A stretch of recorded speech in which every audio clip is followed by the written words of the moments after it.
માફ કરજો સ્ટેજ પરના તમામ મહાનુભાવો, કારણ કે ભૂખ લાગી છે એટલે શું કે બહુ ભજન થાય નહીં. એટલે તમામ મહાનુભાવો રથયાત્રા સમિતિને સર્વપ્રથમ તો ખૂબ ખૂબ અભિનંદન. અહીં ઘણી બધી વાતો થઈ, હું એમની સાથેનો વર્ષોથી સાક્ષી છું.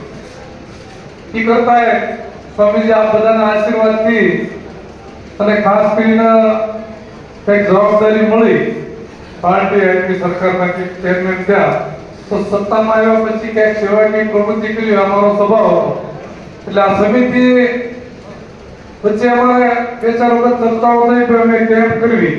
અને ખરેખર આ સમિતિને અભિનંદન એટલા માટે આપવા જોઈએ કે બધી વસ્તુ એ ન કરી શકે. આપણે આમાં ઘણી વખત કેવું છે કે માણસ મહેનત કરી શકે, પણ મહેનતથી નકરો આવતું નથી, એમાં આર્થિક સહયોગ જોઈએ. આર્થિક વગર કાંઈ થતું નથી. રથયાત્રા સમિતિ મહેનત કરે, પણ એને જ્યારે આમ તો વિશ્વ હિન્દુ પરિષદના અર્જુનભાઈ બેઠા છે, એમને પણ એક પહેલ કરી રામનવમીની યાત્રાની. આપણે જે થાય એ સહયોગ કરો. મારે આપને વાત એ કરવી છે કે આ જે લોકો સેવા કરે છે ને, એનો સીધો આ વાત બહુ સમજવા જેવી છે કે આપણને ન દેખાય, પણ આ બેઠેલા બધાને હું પૂછી લઉં કે તમારા ઘરે કોઈ પણ મોતિયો ઉતરાવો હોય અને તમે બોટાદમાં જોઈ છે, આપણે મેં મારા સમાજ સગા સંબંધીઓને ત્યાં મોકલેલા છે, 35 થી 25,000 નીચે મોતિયો ઉતરતો હોય તે બધાને ખ્યાલ છે.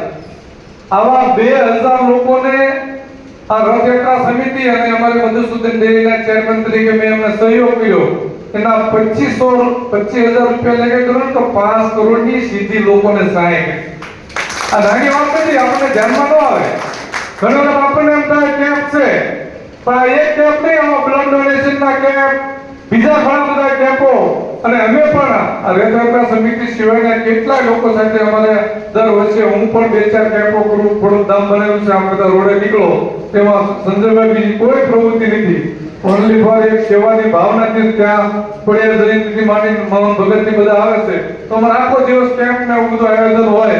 એટલે ખાસ કરીને આ સમિતિને આપણે રથયાત્રા નીકળે ચોક્કસ સંજયભાઈ વાત કરી એટલે મારે ડીપમાં જવું નથી કે ભગવાનને લોકો સુધી, લોકોની વચ્ચે લઈ જાવી અને એક શ્રદ્ધામાં આપણે ભગવાન દેખાય એવા ભાવના સાથે આ યાત્રા શરૂ થઈ.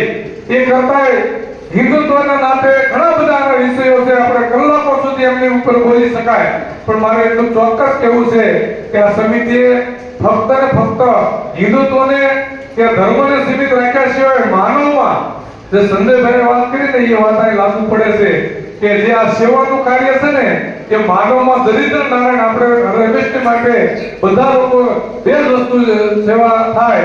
એક માણસને ભૂખ્યાને તમે ભોજન આપો, અને બીજી સેવા કોઈ પણ ઉત્તમ હોય તો એને કાંઈ પણ પ્રકારની જ્યારે પણ કાંઈ એના શરીરની અંદર પીડા હોય અને પીડા હરવાનું કામ કરો ને, એની ઉપર ભગવાન રાજી થાય એવો ક્યાંય રાજી થતો નથી આપણે. એટલે રથયાત્રા સમિતિને ખાસ કરીને બધાને, અમારે સુરેશભાઈથી માંડી બધી ટીમ બેઠી છે, જ્યાં કઈ જરૂરિયાત હોય ત્યાં ગામના લોકો પણ ખૂબ સહયોગ કરે છે. અહીંયા જે બેઠેલા લોકો છે એ નાની મોટી સેવા કરે છે. એટલે વિશેષ સમય લેવો નથી, મારે ઘરે મહેમાન છે, એટલે ખાસ કરીને આ રથયાત્રા સમિતિને લાખ લાખ અભિનંદન. અને છેલ્લે સંજયભાઈ વાત કરી એ વાતની છેલ્લે એક કહું કે ગીતાની અંદર તમે આ બધા ઘણા બધા લોકો બેઠા છો, ધાર્મિક ગીતા તો મોટા ભાગે વાંચી છે, વાંચીને તો સાંભળ્યું હોય. જ્યારે મહાભારતનું યુદ્ધ થયું ત્યારે કૃષ્ણ ભગવાને ગીતા સંભળાવી, કારણ કે અર્જુનને મોહ થયો, મારા સગા છે, સંબંધીઓ છે. લાંબી વાત છે, મારે એમાં જવું નથી, પણ એટલું ચોક્કસ કહું, પછી ભગવાને ગીતાની અંદર કીધું કે અર્જુનને જ્યારે બોધ દેવા મળ્યા ત્યારે પછી એને કીધું હું પીપળામાં છું, આમાં છું, આમાં છું. પછી છેલ્લે અર્જુને કૃષ્ણ ભગવાને કીધું ને એ વસ્તુ આપણે યાદ રાખવા જેવી છે કે આ પૃથ્વી ઉપર એક પણ ચીજ એવી નથી કે ત્યાં મારો વાસ નથી. તો માણસમાં તો ભગવાનનો વાસ છે, અને આપણને બધાને ખબર છે.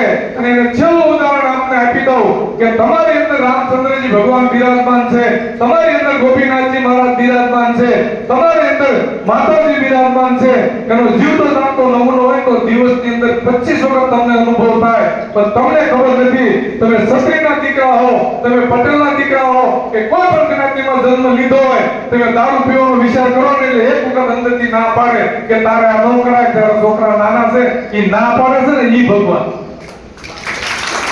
તમે સોરીનું કાર્ય કરવા જાઓ, કોઈ માણસ એવો જન્મ નથી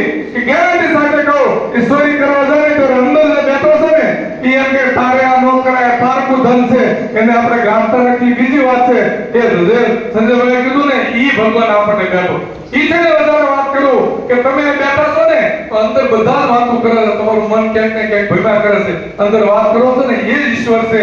આટલું આપણને સમજાય તો આ જગન્નાથજી યાત્રા સમિતિ દ્વારા જે આયોજન થયું છે આનો હેતુ એટલો જ છે કે ગામની અંદર ધાર્મિક વાતાવરણ બને, ગામની અંદર ભાઈચારો થાય.